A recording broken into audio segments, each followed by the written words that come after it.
You're listening to the Corbett Report.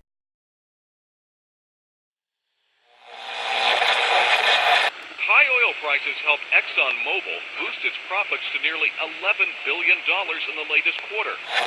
Shell is the latest oil company to report a big rise in profits thanks to higher oil prices. The ability of speculators to profit is surely dwarfed by the ability of oil-producing nations to profit from a higher price of oil. Maybe the easiest way for these guys to make the money? Manipulate oil back above $50, even $60. Oil. From farm to pharmaceutical, diesel truck to dinner plate, pipeline to plastic product, it is impossible to think of an area of our modern-day lives that is not affected by the petrochemical industry. The story of oil is the story of the modern world. Parts of that story are well known.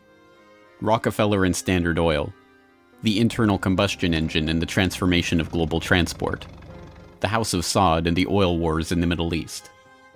Other parts are more obscure. The quest for oil in the outbreak of World War I, the petrochemical interests behind modern medicine, the big oil money behind the Green Revolution and the Gene Revolution. But that story, properly told, begins somewhere unexpected. Not in Pennsylvania with the first commercial drilling operation and the first oil boom, but in the rural backwoods of early 19th century New York State. And it doesn't start with crude oil or its derivatives, but a different product altogether. Snake oil. Dr. Bill Livingston, celebrated cancer specialist, was the very image of the traveling snake oil salesman. He was neither a doctor nor a cancer specialist. His real name was not even Livingston. More to the point, the rock oil tonic he pawned was a useless mixture of laxative and petroleum and had no effect whatsoever on the cancer of the poor townsfolk he conned into buying it. He lived the life of a vagabond, always on the run from the last group of people he had fooled, engaged in ever more outrageous deceptions to make sure that the past wouldn't catch up with him. He abandoned his first wife and their 6 children to start a bigamous marriage in Canada at the same time as he fathered 2 more children by a 3rd woman. He adopted the name Livingston after he was indicted for raping a girl in Cayuga in 1849. When he wasn't running away from them or disappearing for years at a time, he would teach his children the tricks of his treacherous trade. He once bragged of his parenting technique, "I cheat my boys every chance I get.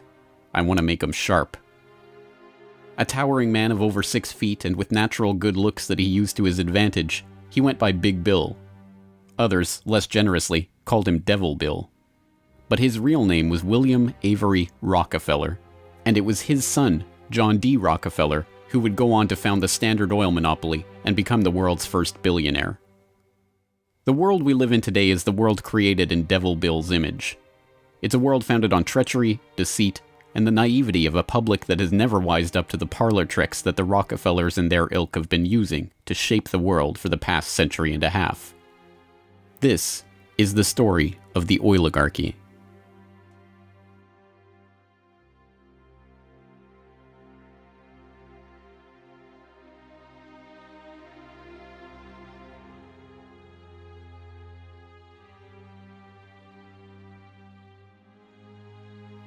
Titusville, 1857. A most unlikely man alights from a railway car into the midst of this sleepy western Pennsylvania town on the shores of Oil Creek. Colonel Edwin Drake. He's from the Pennsylvania Rock Oil Company, and he's here on a mission: to collect oil. Like Dr. Bill, Drake isn't really a colonel. The title is bestowed on him by George Bissell and James Townsend, a lawyer and a banker who started the Pennsylvania Rock Oil Company after they discovered they could distill the region's naturally occurring Seneca oil into lamp oil or kerosene. Drake is actually an unemployed railroad conductor who talked himself into a job after staying at the same hotel as Bissell the year before. Calling him a colonel, it is hoped, will help win the respect of the locals. The locals think he's crazy anyway. Seneca oil is indeed plentiful, bubbling out of seeps and collecting in the creek, but other than as a cure-all medicine or grease for the local sawmill's machinery, it's hardly seen as something valuable. In fact, it can be a downright nuisance, contaminating brine wells that supply Pittsburgh's booming salt industry. Still, Drake has a task to complete: finding a way to collect enough oil to make the distillation of Seneca oil into lamp oil profitable. He tries everything he can think of. The Native Americans had historically collected the oil by damming the creek near a seep and skimming the oil off the top. But Drake can only collect 6 to 10 gallons of oil a day this way, even when he opens up extra seeps. He tries digging a shaft, but the groundwater floods in too quickly.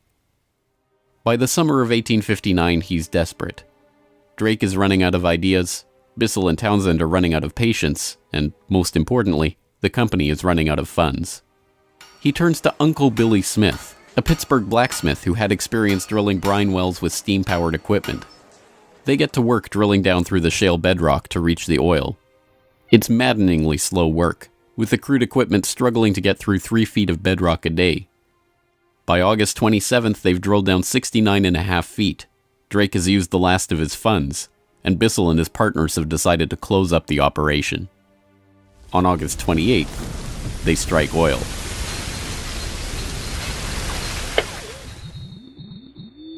Then on Sunday, August 28, 1859, oil bubbled up the drive pipe.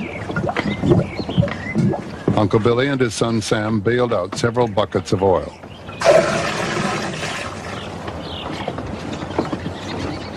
On Monday, the very day that Colonel Drake received his final payment and an order to close down the operation, they hitched the walking beam to a water pump, and the oil began to flow. The first oil was to sell for $40 a barrel. Years later, a local newspaper interviewed Uncle Billy about the day they struck oil. I commenced drilling, and at 4 o'clock I struck the oil. I says to Mr. Drake, "Look there, what do you think of this?" He looked down the pipe and said, "What's that?" I said, "That is your fortune."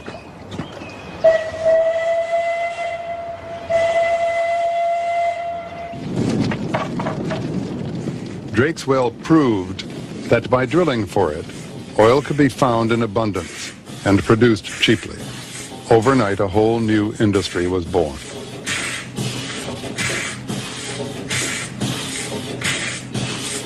Before long, in millions of homes, farms, and factories around the world, lamps would be lit with kerosene, refined from West Pennsylvania crude. When the word came out that Drake had struck oil, the cry went up throughout the narrow valleys of western Pennsylvania. The crazy Yankee has struck oil, the crazy Yankee has struck oil. And it was the first great boom. It was like a gold rush.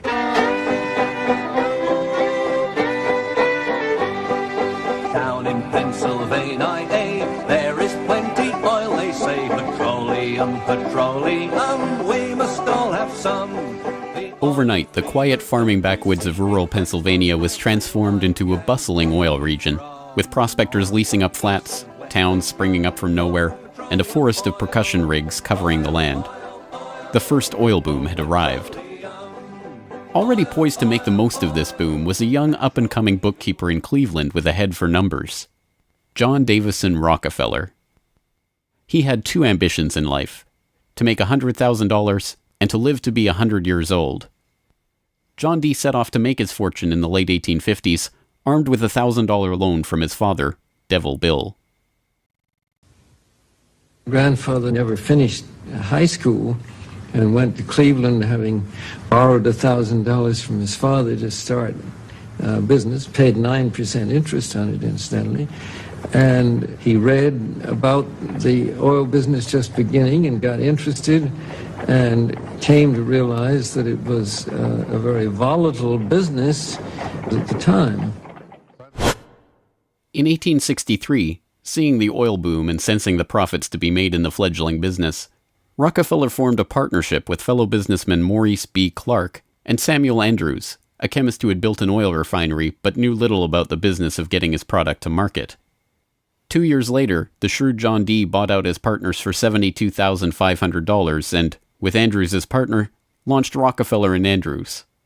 By 1870, after 5 years of strategic partnerships and mergers, Rockefeller had incorporated Standard Oil. The story of the rise of Standard Oil is an oft-told one.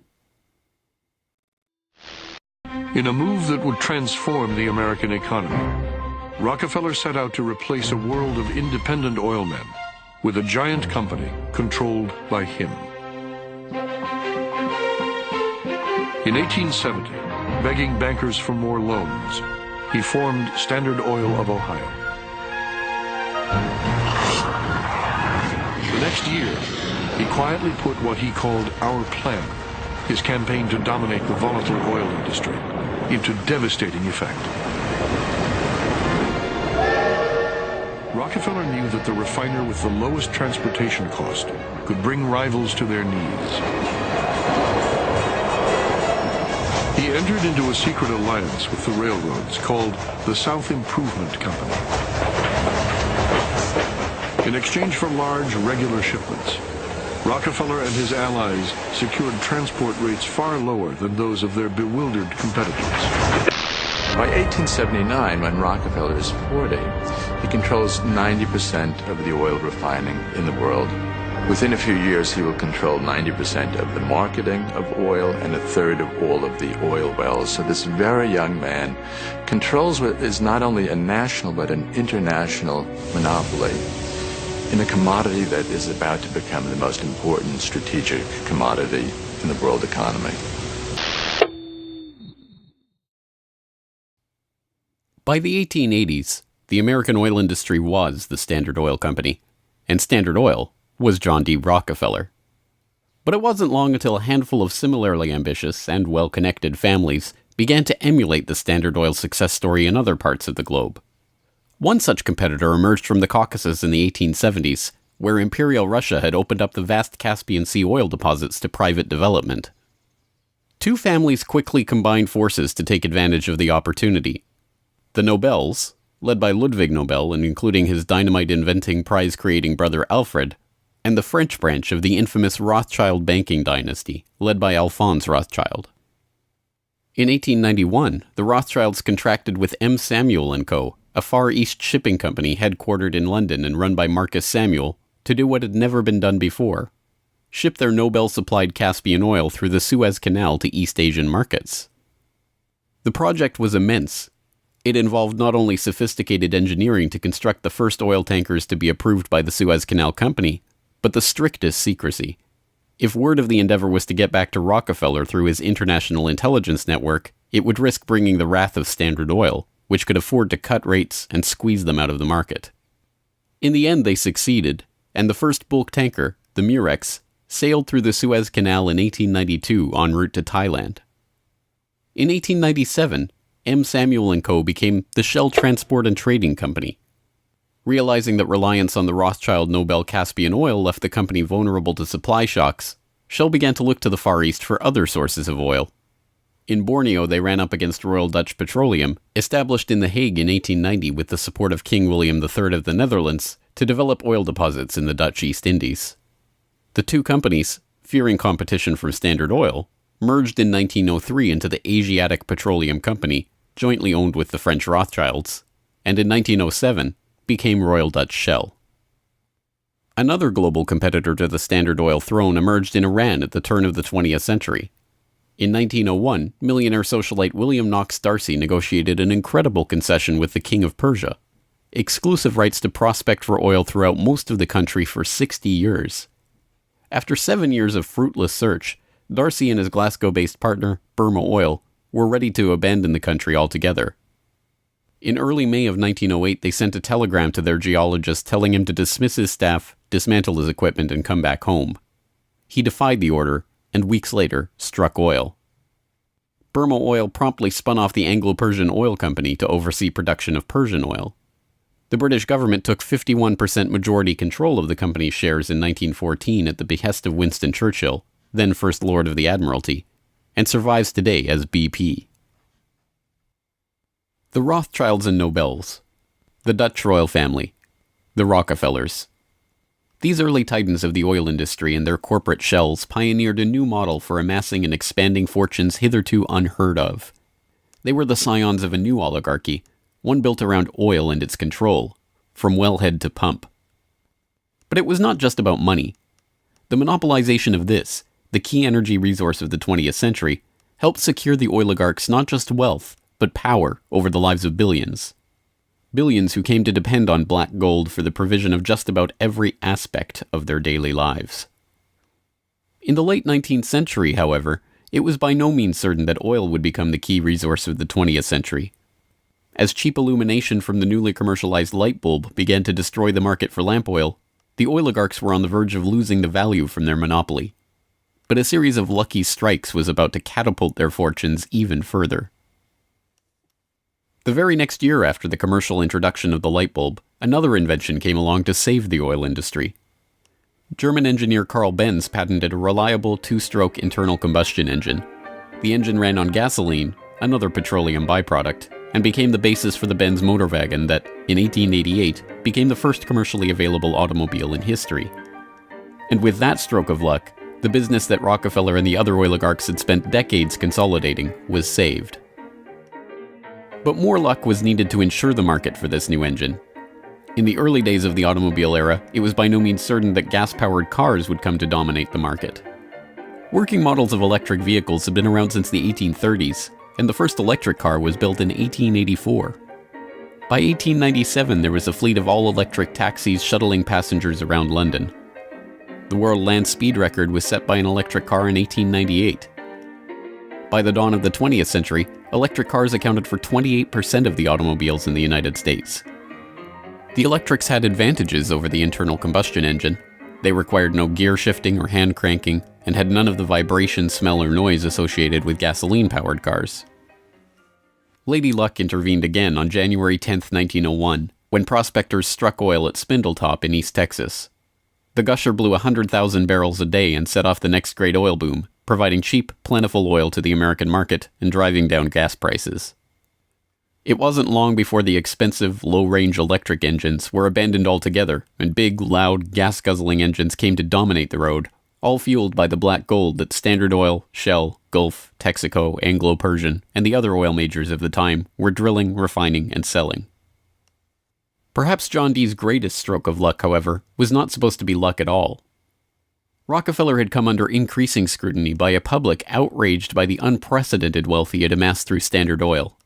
Muckraking reporters like Ida Tarbell began digging up the dirt on his rise to power through railroad conspiracies, secret deals with competitors, and other shady practices. The press pictured him as a colossus with bribed politicians literally in the palm of his hand. Standard Oil was a menacing octopus with its tentacles strangling the lifeblood of the nation. Hearings began, investigations were launched, lawsuits were brought against him, and then, finally, in 1911, the Supreme Court made a monumental decision.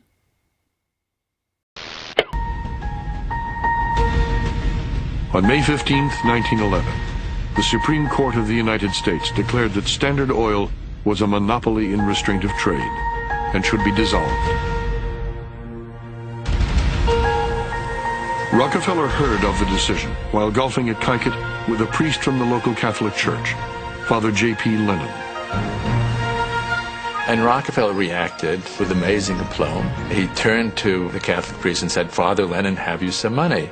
And the priest was very startled by the question and said, "No." And then he said, "Why?" And Rockefeller replied, "Buy Standard Oil." As Rockefeller foresaw, the individual Standard Oil companies were worth more than the single corporation.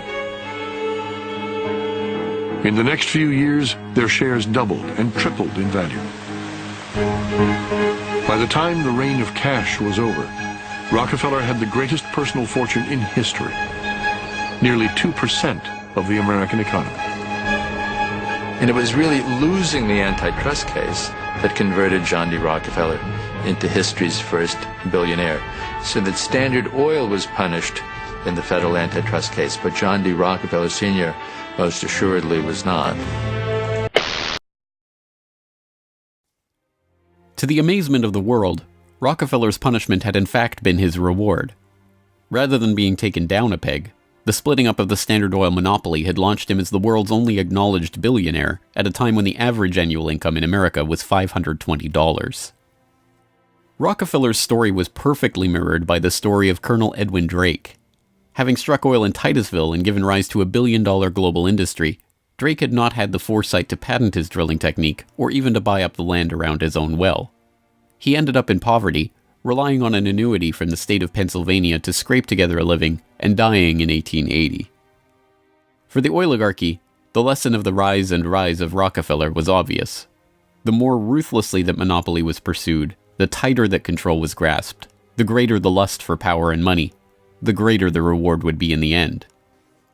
From now on, no invention would derail the oil majors from their quest for total control. No competition would be tolerated. No threat to the oligarchs would be allowed to rise.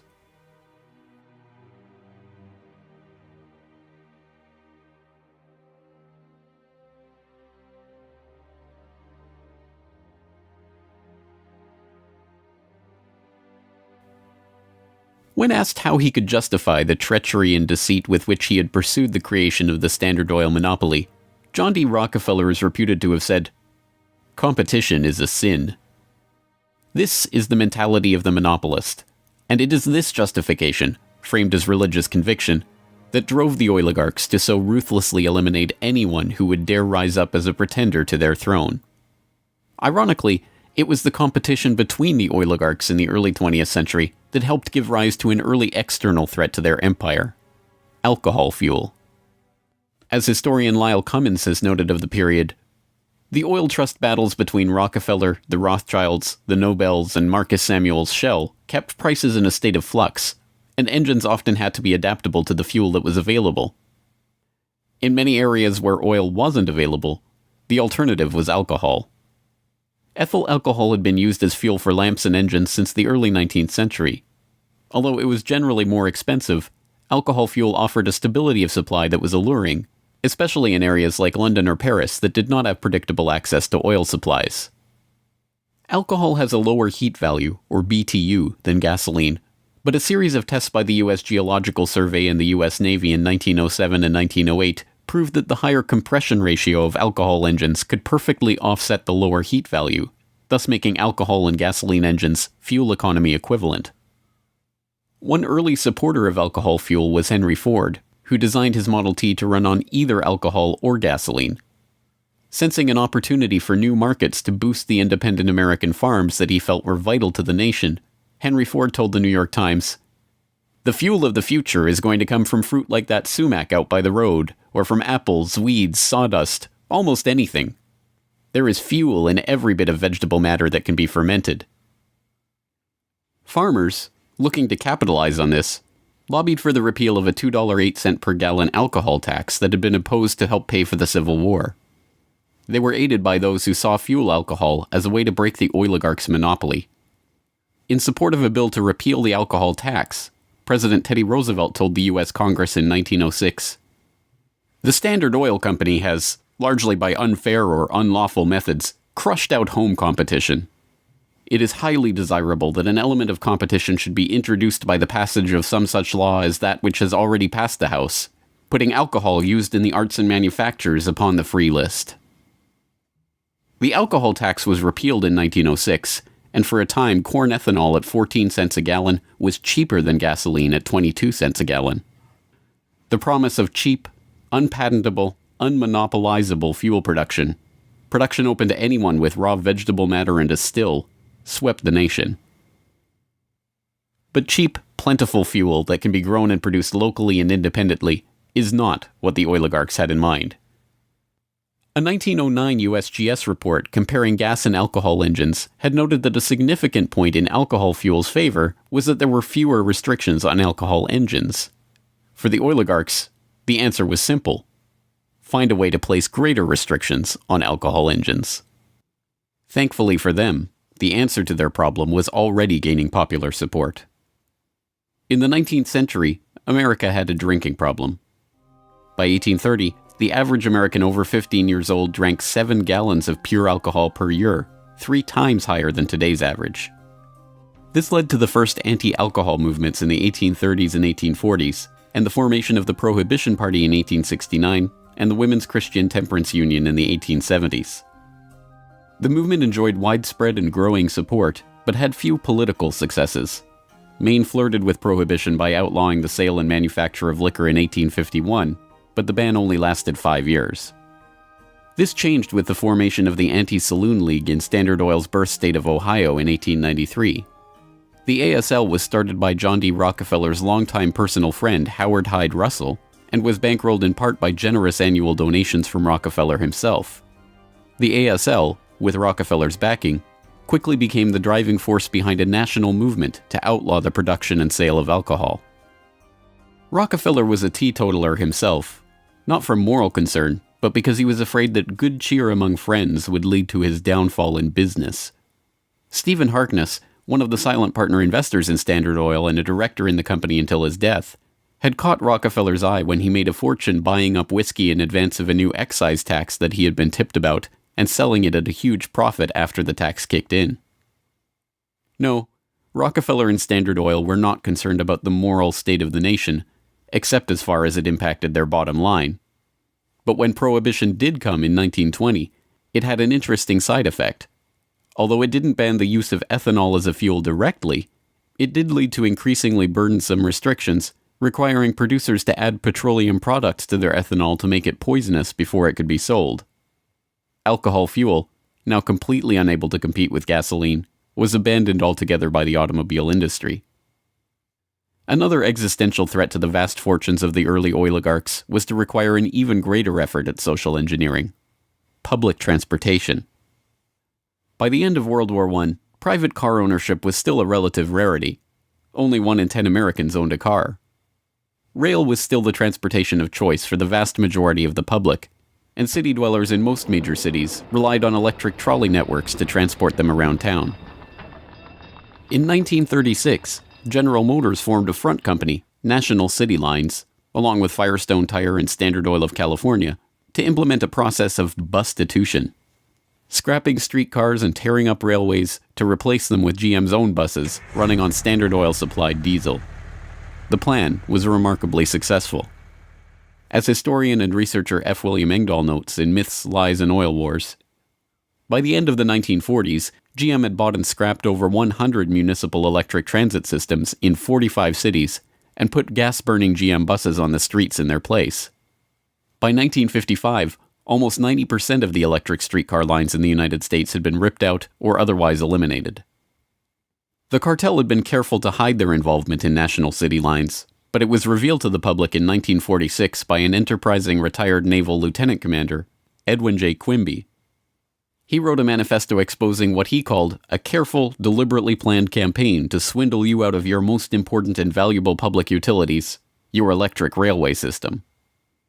He uncovered the oligarchs' stock ownership of National City Lines and its subsidiaries, and detailed how they had step-by-step bought up and destroyed the public transportation lines in Baltimore, Los Angeles, St. Louis, and other major urban centers.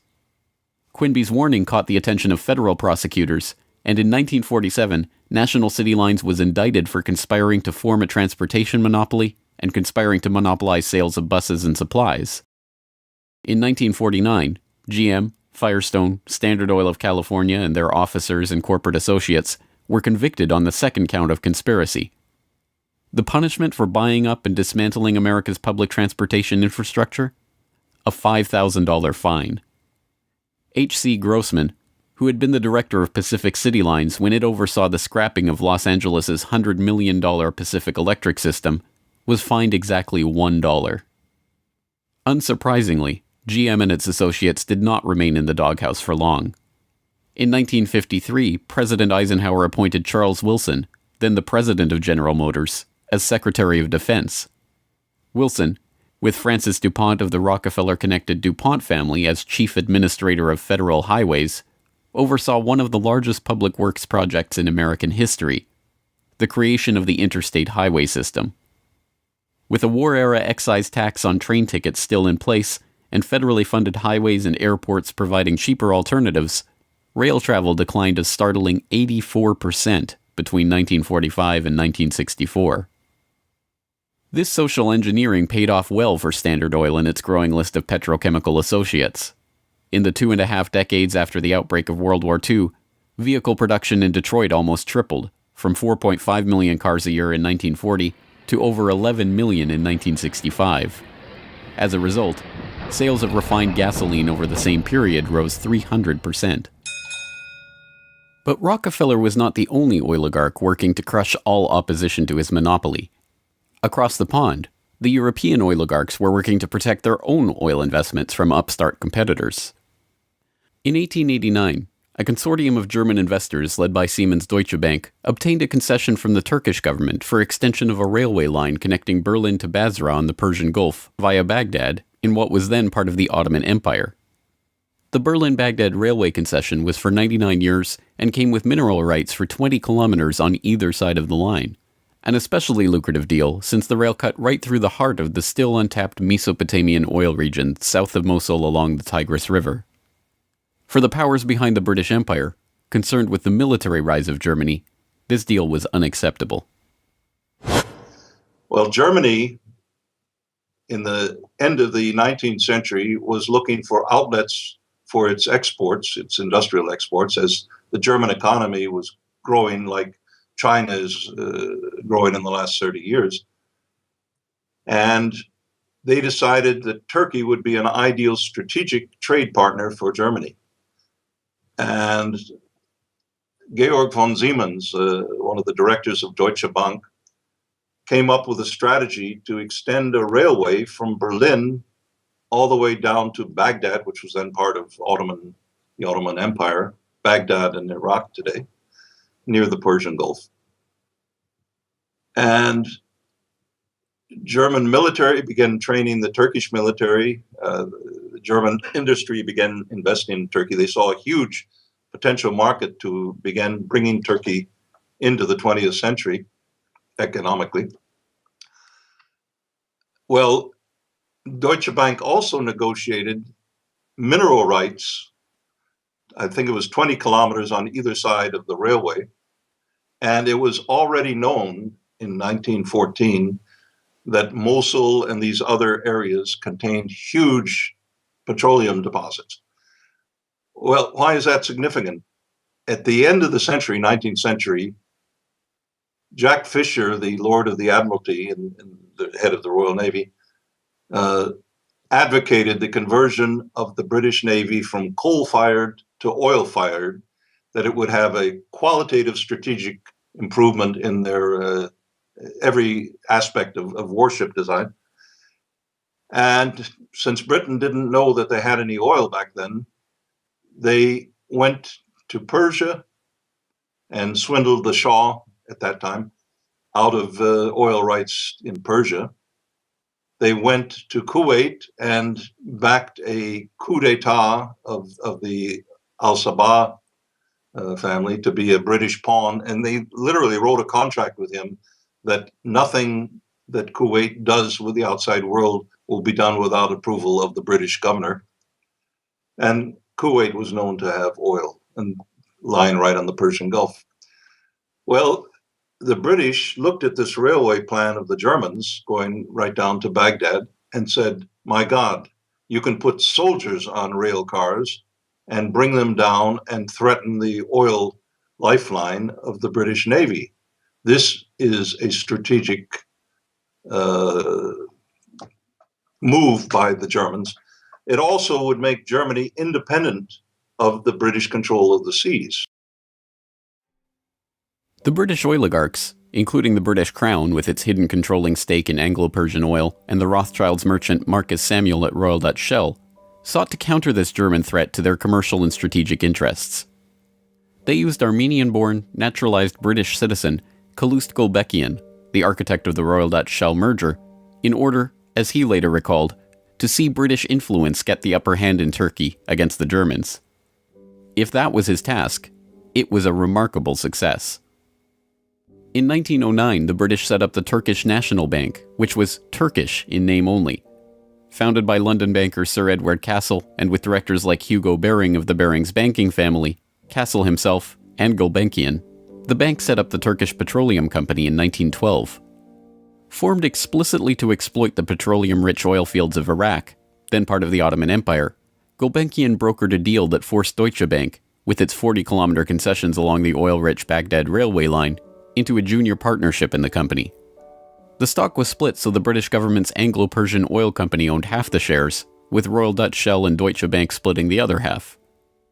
Their plan to take over Germany's Turkish oil interests had been successful, but in an amazing irony, it didn't even matter.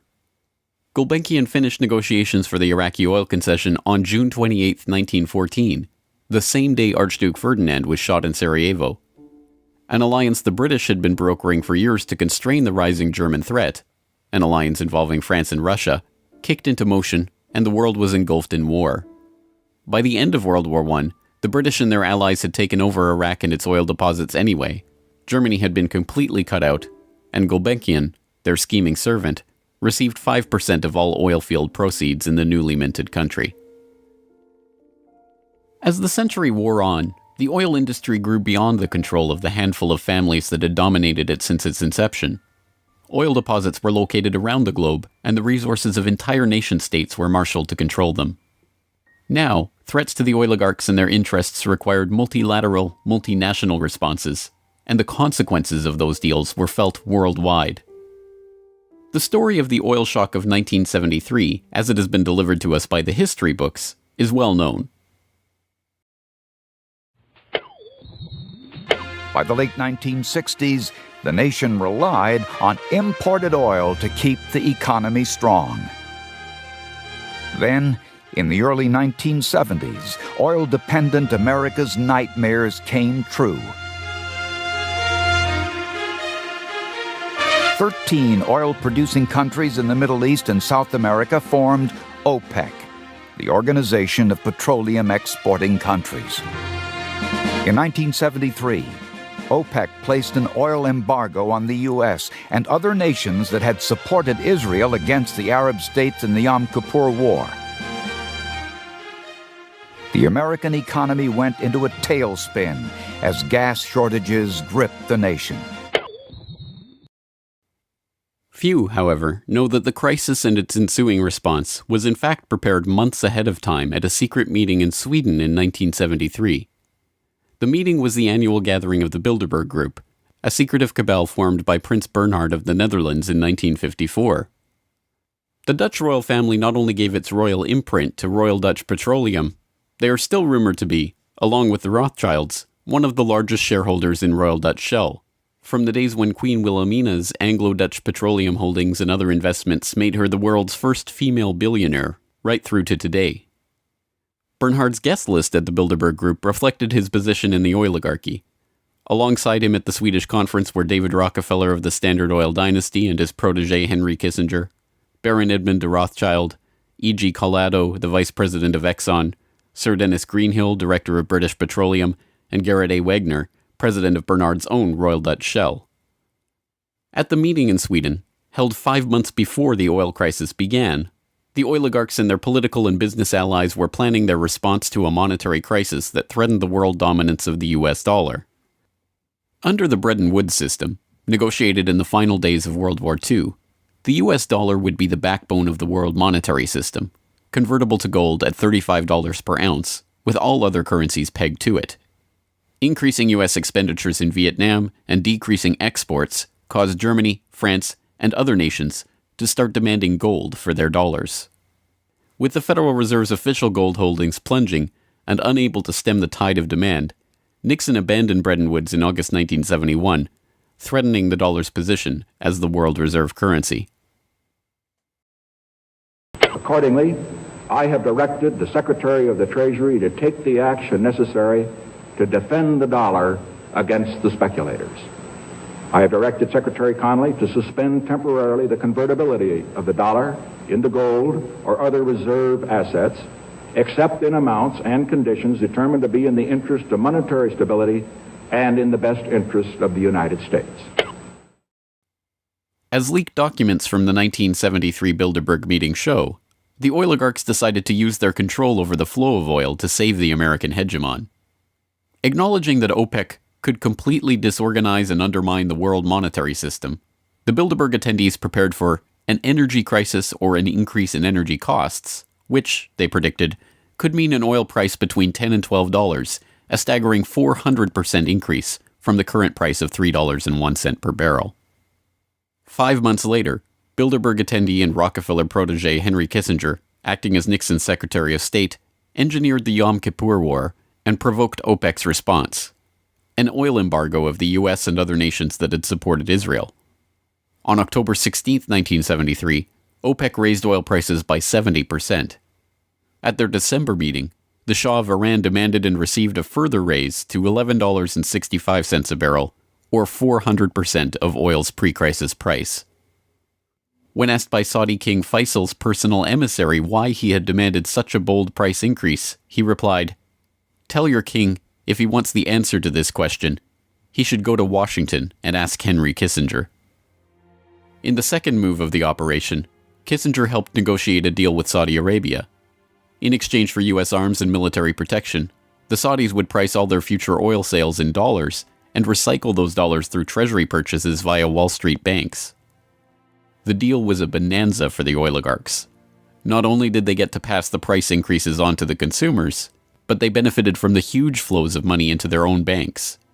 The Shah of Iran parked the National Iranian Oil Company's revenues in Rockefeller's own Chase Bank, revenues that reached $14 billion per year in the wake of the oil crisis.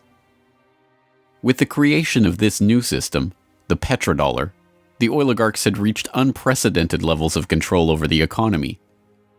Not only that, they had backed the world monetary system with their commodity, oil, and brought potential competition from upstart producer nations under their control all in one step.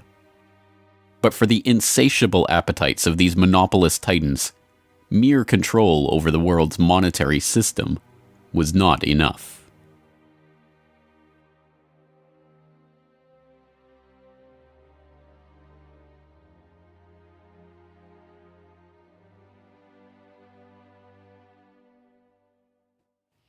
In the 19th century, railroad conspiracies and predatory pricing had been enough to assure the oligarchs' monopoly. But by the time that the British Crown, the Dutch royal family, the Rothschilds, and the other European oligarchs began opening up the Middle East and the Far East to oil exploration in the early 20th century, the goal was no longer to maximize profits or control the oil industry. It was not even to control international diplomacy. It was to control and shape the world itself, its resources, its environment, and its people. In order to achieve this goal, the oligarchy would need a facelift. In the current age, with the Rockefeller name now more likely to be associated with Rockefeller Plaza or Rockefeller University than Standard Oil, it is difficult to understand just how hated John D. was in his own day. He was the head of the Standard Oil Hydra, an octopus strangling the world in his tentacles, a cutthroat gardener pruning the competitors from the flower of his oil monopoly. As one of the richest men the world had ever known, he was an easy target for the average working man's frustration and a magnet for the poor seeking help. He received on average 50 to 60,000 letters a month asking for help. Dozens of people followed him in the street. Literally, crowds stood around the Standard Oil offices, waiting for him to come out. Little children, painfully thin, crying in the street and so on. Rockefeller felt overwhelmed.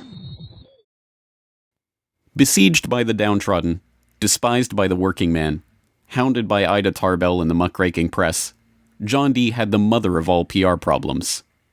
The answer was simple: invent the PR industry. He hired Ivy Ledbetter Lee, a journalist turned communications expert who invented the modern public relations industry, to burnish the Rockefellers' tarnished image. It was Lee that suggested giving the family name to Rockefeller Center and filming John D. handing out dimes in public. An early master of public relations, Lee used the media which the muckrakers had used to disgrace Rockefeller to turn him into a sympathetic figure. Ivy Lee recognized early the power of the new moving picture and used newsreels to show a remarkably benevolent Rockefeller. I am very grateful to you and to a host of people who are so kind and good to me all the time. Why? Because you're so good to everybody. Yes, you are. As Ivy Lee began to kind of control his public image, he became oddly a kind of American character. And people kind of warmed to him in a bizarre sort of way. It was like having Frankenstein on the loose walking around New York City or something like that with a cane and a long hat. Although this plane never takes off, this photo opportunity was presented as Senior's first flight. Perhaps Ivy Lee's most brilliant public relations move was the casting of Rockefeller as the man who gave out dimes. Don't you give her a dime, Mr. Rockefeller? Oh, please. Go ahead. Give her a dime. Thank you, sir. Thank you very much. I consider myself... Thank you for the ride. I consider myself more than amply paid. Bless you, bless you, bless you. These PR stunts seem obvious and ham-handed by today's standards, but they were effective enough. To this day, people leave dimes on the stone marker at the base of the 70-foot Egyptian obelisk that towers over John Dee's final resting place in Cleveland's Lakeview Cemetery. But it was not stage-managed photo opportunities like these that transformed Rockefeller into a public hero. In order to win the public over, he was going to have to give them what they wanted. And what they wanted wasn't difficult to understand. Money. But just as his father, Devil Bill, had taught him to do in all his business dealings, Rockefeller made sure to get the better end of the bargain. He would donate his great wealth to the creation of public institutions, but those institutions would be used to bend society to his will. As every would-be ruler throughout history has realized, society has to be transformed from the ground up. Americans in the 19th century still prized education and intellectual pursuits, with the 1840 census finding unsurprisingly that the United States, a nation that had been mobilized by tracts like Thomas Paine's remarkably popular Common Sense, was a nation of readers, with a remarkable 93% to 100% literacy rate. Before the first compulsory schooling laws in Massachusetts in 1852, education was private and decentralized, and as a result classical education, including study of Greek and Latin and a solid grounding in history and science, was widespread. But a nation of individuals who could think for themselves was anathema to the monopolists. The oligarchs needed a mass of obedient workers, an entire class of people whose intellect was developed just enough to prepare them for lives of drudgery in a factory. Into the midst stepped John D. Rockefeller with his first great act of public charity, the establishment of the University of Chicago. He was aided in this task by Frederick Taylor Gates, a Baptist minister that Rockefeller befriended in 1889 and who would go on to be John Dee's most trusted philanthropic advisor. Gates would go on to write a short tract, The Country School of Tomorrow, that laid out the Rockefeller plan for education. In our dream, we have limitless resources, and the people yield themselves with perfect docility to our molding hand. The present educational conventions fade from our minds, and, unhampered by tradition, we work our own goodwill upon a grateful and responsive folk. We shall not try to make these people or any of their children into philosophers, or men of learning or science. We are not to raise up from among them authors, orators, poets, or men of letters.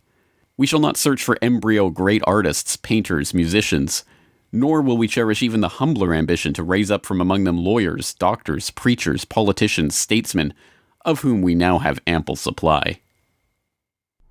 Although Rockefeller's resources weren't exactly limitless, they might as well have been. In 1902, he established the General Education Board to help implement Gates's vision for the Country School of Tomorrow with a staggering $180 million endowment. The Rockefeller influence on education was felt almost immediately, and it was amplified by help from fellow monopolists of the era who were approaching the topic of philanthropy from the same angle. Although best known as a steel magnate, Andrew Carnegie's fortune started on the railroads transporting Rockefeller's Standard Oil around the country, and was greatly magnified by a lucrative investment in property near Oil Creek that provided steady, profitable oil sales. In 1905, he established the Carnegie Foundation for the Advancement of Teaching, a tax-free foundation through which Carnegie and his appointees could direct the development of the education system in the United States, and, eventually, worldwide. In 1910, Rockefeller followed suit by establishing the Rockefeller Foundation, which became the tax-free umbrella organization for his philanthropic ambitions. As the Reese Committee, a congressional investigation into the activities of these tax-free foundations in the 1950s, discovered, it wasn't long before Carnegie's endowment approached Rockefeller's foundation with a proposal to cooperate on their shared desire to transform the American education system in their own image. Norman Dodd, the director of research for the congressional committee who was granted access to the Carnegie Endowment's board minutes, explains. So they approach the Rockefeller Foundation with the suggestion that that portion of education which could be considered domestic be handled by the Rockefeller Foundation, and that portion which is international should be handled by the endowment.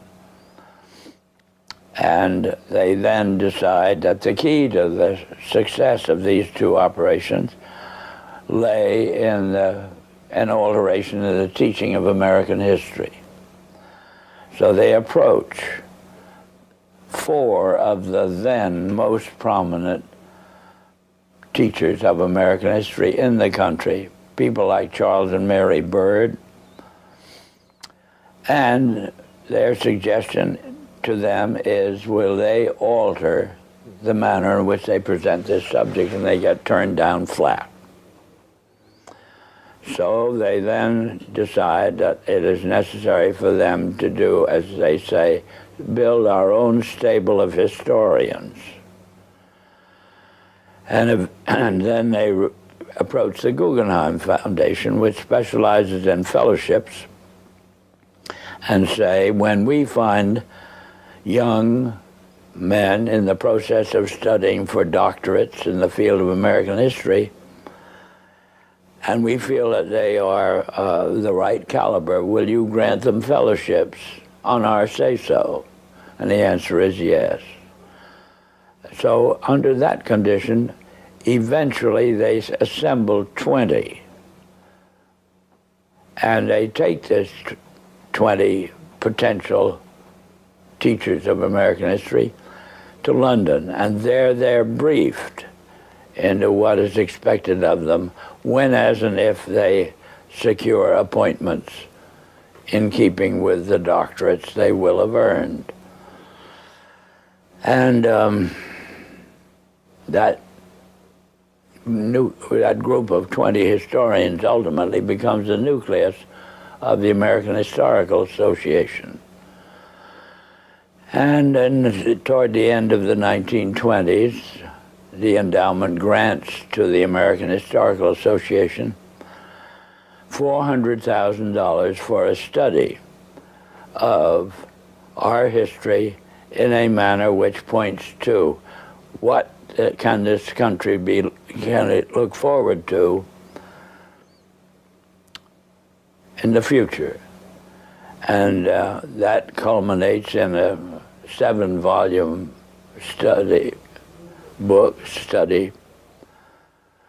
the last volume of which is, of course, in essence a summary of the contents of the other 6. And the essence of the last volume is the future of this country belongs to collectivism administered with characteristic American efficiency.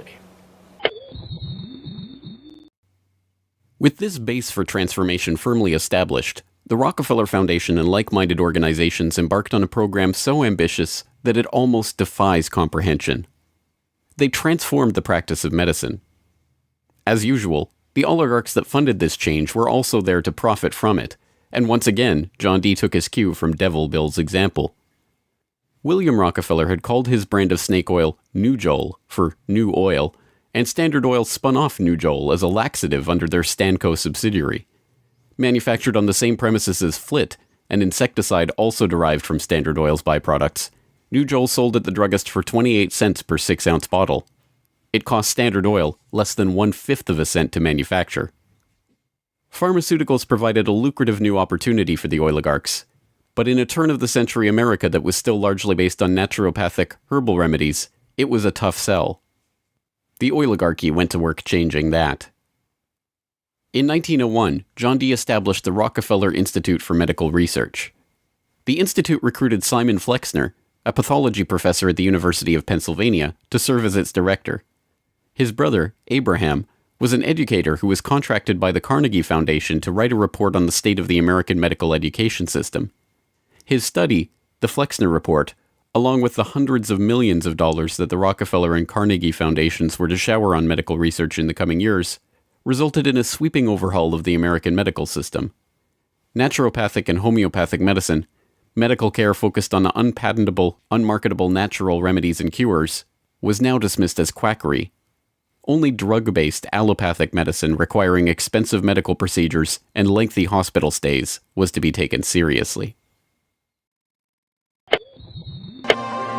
The fortunes of Carnegie, Morgan, and Rockefeller financed surgery, radiation, and synthetic drugs. They were to become the economic foundations of the new medical economy. The takeover of the medical industry was accomplished by the takeover of the medical schools. Well, the people that we're talking about, Rockefeller and Carnegie in particular, came to the picture and said, we will put up money. They offered tremendous amounts of money to the schools that would agree to cooperate with them.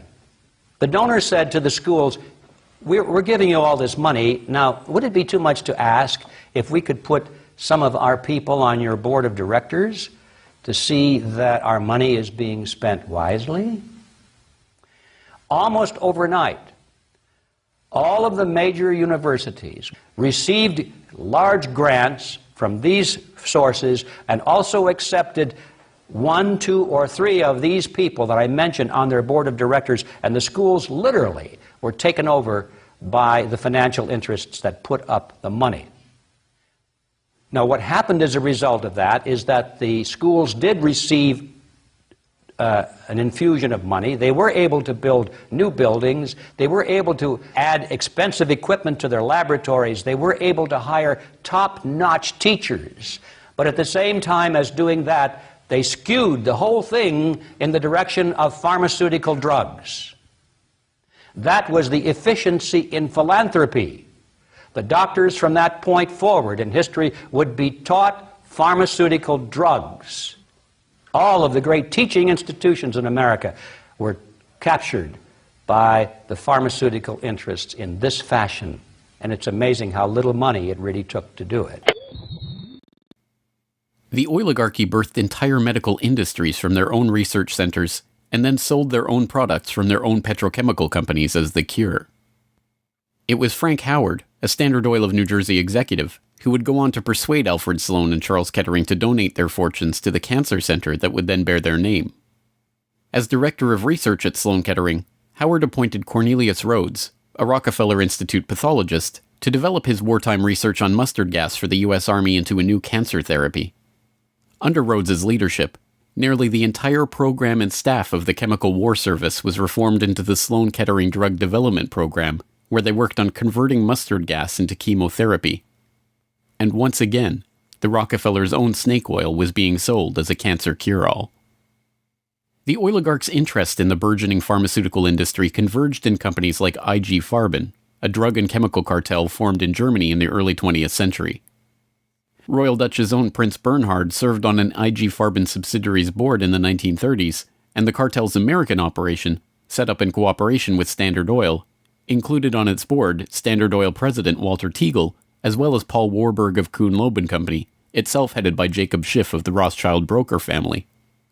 At its height, IG Farben was the largest chemical company in the world, and the 4th largest industrial concern in the world, right behind Standard Oil of New Jersey.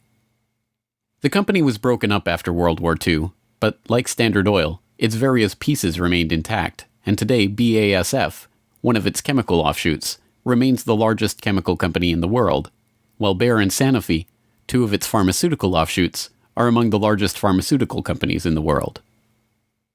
Not content merely to monopolize the fields of education and medicine, the same oligarchical interests banded together to take control of America's finances. In 1910, John D. Rockefeller Jr.'s own father-in-law, Senator Nelson Aldrich, Frank Vanderlip of the National City Bank, and Paul Warburg, as well as various agents of J.P. Morgan, met in complete secrecy on Jekyll Island to hammer out the details of what would go on to become the Federal Reserve, America's central bank. The Fed, established in 1913, would be run by hand-picked appointees of the oligarchy and their banking associates, including, perhaps inevitably, Standard Oil president and American IG director Walter Teagle. The Rockefeller family would go on to formally enter the banking field in the 1950s when James Stillman Rockefeller, the grandson of John D.'s brother, was appointed director of National City Bank. Meanwhile, John D.'s own grandson, David Rockefeller, would go on to take over Chase Manhattan Bank, the longtime banking partner of the Standard Oil empire. In this move, the Rockefeller story perfectly mirrored that of their fellow oligarchs, the Rothschilds. Whereas the Rothschilds had supplemented their banking fortune with their oil interests, the Rockefellers supplemented their oil fortune with banking interests. Springboarding from success to success as they consolidated monopolies across every field of human activity, the oligarchs' ambitions became even larger. This time, their goal was to consolidate control over the very food supply of the world itself. And once again, they would use philanthropy as the cover for their business takeover. The Green Revolution began in 1943 when plant geneticist Norman Borlaug and a team of researchers arrived on Mexican soil. His goal was to improve agricultural techniques and biotechnological methodologies, which in turn would help alleviate starvation and improve the living quality of developing nations. Creating new genetically modified strains of wheat, rice, maize, and other crops, Borlaug planned to win the battle against world hunger. The hope was that these new crops and farming techniques would rescue third world countries from the brink of starvation. That's exactly what happened. The agricultural innovations brought to the poverty-stricken countries gave the farmers the skills and resources necessary to sustain themselves. This triggered a chain of events that would allow these once struggling nations to survive. Agricultural exports soared in quantity and diversity and allowed the countries to become self-sufficient. As the genetically modified crops thrived, farmers were able to use their increased income to purchase newer and superior farming machinery. This increase in revenue made farming easier, more reliable, and more efficient. The Green Revolution led to the modernization of agriculture and has had a profound social, economic, and political impact on the world. The Mexican government turned to the Rockefeller Foundation in their endeavor to nourish Mexico through agriculture. Norman Borlaug, needless to say, was a researcher for the Rockefeller Foundation, and the Green Revolution, for whatever increase in yields it brought about, also created markets for the oligarchs' own interest in the petrochemical fertilizer industry and gave rise to the ABCD seed cartel of Archer Daniels Midland, Bunge, Cargill, and Louis Dreyfus. These companies, along with their associated interests in the food packaging and processing industry, formed the core of American agribusiness, a concept developed at Harvard Business School in the 1950s with the help of research conducted by Vasily Leontief for the Rockefeller Foundation. The American agribusiness giants shared a common goal: the transformation of third world agriculture into a captive market for their goods. From this perspective, the project was a runaway success. By the 1970s, the Rockefeller Standard Oil network and its cronies in the nitrogen fertilizer industry, including DuPont, Dow Chemical, and Hercules Powder, had broken into markets around the world, markets conveniently forced open for them by the U.S. government itself under President Johnson's Food for Peace program, which mandated the use of petrochemical-dependent agricultural technologies by aid recipients. Unable to afford these new technologies themselves, the impoverished Third World beneficiaries of this revolution relied on loans from the International Monetary Fund and the World Bank, handled by Rockefeller's own Chase Manhattan Bank and guaranteed by the U.S. government. The real costs of the Green Revolution, economic, agricultural, and environmental, are seldom tallied. Access to these debt-financed petrochemical-dependent technologies exacerbated the difference between the rich landowning class and the landless peasants in countries like India, where land reform and abolition of usury were dropped from the political agenda after the Green Revolution took over. Even then, the revolution's main success, its increase in agricultural yields, has been oversold. Yield growth across India actually slowed after the introduction of agribusiness. The environmental destruction is even more devastating. An overview in the December 2000 edition of Current Science notes, the Green Revolution has not only increased productivity, but it has also produced several negative ecological consequences, such as depletion of lands, decline in soil fertility, soil salinization, soil erosion, deterioration of environment, health hazards, poor sustainability of agricultural lands, and degradation of biodiversity. Indiscriminate use of pesticides, irrigation, and imbalanced fertilization has threatened sustainability. The Rockefeller Foundation even acknowledges the critiques of the Green Revolution it funded into existence, insisting that current initiatives take into account lessons learned. Even so, The foundation continues to fund research and write reports on how to improve prospects for agribusiness investment in its target markets. As egregious as the Green Revolution was and continues to be, however, in many ways it was just the prelude to an even more ambitious project, the Gene Revolution. Now the project is not merely to monopolize the technologies, supplies, and chemical inputs for agriculture worldwide, but to monopolize the food supply itself through the replacement of the world's natural seeds with patentable, genetically modified crops. The players involved in this Gene Revolution are almost identical to the players in the Green Revolution, with IG Farben offshoots, Bayer Crop Science and BASF Plant Science, mingling with traditional oligarch associate companies like Dow AgroScience, DuPont Biotechnology, and, of course, Monsanto, all funded by the Rockefeller Foundation and fellow philanthropists at the Ford Foundation, the Bill and Melinda Gates Foundation, and like-minded organizations. The convergence of corporate, philanthropic, governmental, and intergovernmental interests in promoting GM crops around the world can be seen in the bewildering array of research institutes, industry associations, and consultative groups devoted to the case. The Rockefeller-funded International Rice Research Institute, the Rockefeller-Monsanto USAID brainchild International Service for the Acquisition of Agribiotech Applications, the Rockefeller-Ford World Bank-created Consultative Group of International Agricultural Research, and dozens of other bland, benign-sounding organizations research and promote GM crops in target markets around the globe, with the profits ending up in the oligarchs' coffers. A representative example of this story is the agribusiness neocolonization of Argentina, where Monsanto ran an elaborate bait-and-switch to get the country hooked on its genetically modified Roundup-ready soybeans, before demanding royalties on the crops that were by then already growing. DuPont then took over, magnanimously beginning a Protein for Life program to foist their own GM soybeans on the country's poor. The same scene has played itself out in country after country, where cartel-developed GM crops are foisted on emerging economies through food aid, usually during times of famine when those countries are especially vulnerable. Only a handful of countries like Zambia or Angola have outright rejected this GMO takeover of their food supply, generously subsidized by the US government to the benefit of the agribusiness cartel.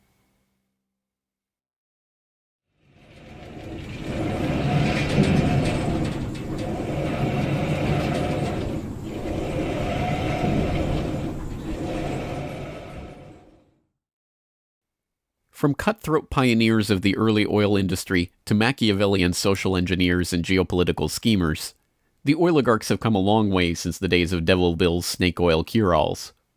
But his use of every form of deception and trickery to swindle the public informed how John D. and the rest of the oligarchs built up their business interests. As the 20th century drew to a close, it was obvious that for the powerful cartel that built the oil industry, the Rockefellers, the Rothschilds, the British and Dutch royal families, it was no longer about oil, if it ever really was. The takeover of education, of medicine, of the monetary system, of the food supply itself, showed that the aim was much greater than a mere oil monopoly. It was the quest to monopolize all aspects of life, to erect the perfect system of control over every aspect of society, every sector from which any threat of competition to their power could emerge. They had been remarkably, almost unbelievably successful. From oil well to gas pump, farm to fork, hospital to pharmaceutical, drill rig to dollar bill, there was almost no aspect of society that was not under their control. But the oligarchs are not done yet. Their next project, launched in the late 20th century, is almost too ambitious to be comprehended. It is not about oil. It is not about money. It is about the monopolization of life itself. They have spent decades preparing the path for this takeover and marshaled their mind-boggling resources in service of the task. And the vast majority of the world's population, still playing the shell game that the oligarchs perfected and abandoned long ago, are about to fall right into their hands, yet again. Ladies and gentlemen, the battle against climate change is surely the most defining and pivotal challenge of our times. Even in a world full of daunting perils and crises, it is hard to imagine anything that poses a greater challenge and opportunity for humanity. The negative impact of population growth on all of our planetary ecosystems is becoming appallingly evident. The science is unequivocally true, and that there is a price to carbon in their future. What do you see as the biggest challenges in conservation? The growing human population. Because where we are, there's nothing else. We have to start spending money, fast on the solutions that we have in hand to try and help these countries which are already seeing the effects of climate change today and seeing the effects of our consumption, basically. David Rothschild, thank you so much for joining us here on Bloomberg. Down in Pennsylvania, there is plenty oil, they say. Petroleum, petroleum, we must all have some. The oily fever, don't you see, infects most every live Yankee. From north, from east and west they come for petroleum oil. Oil, oil, oil, oh petroleum. Oil, oil, oil, petroleum.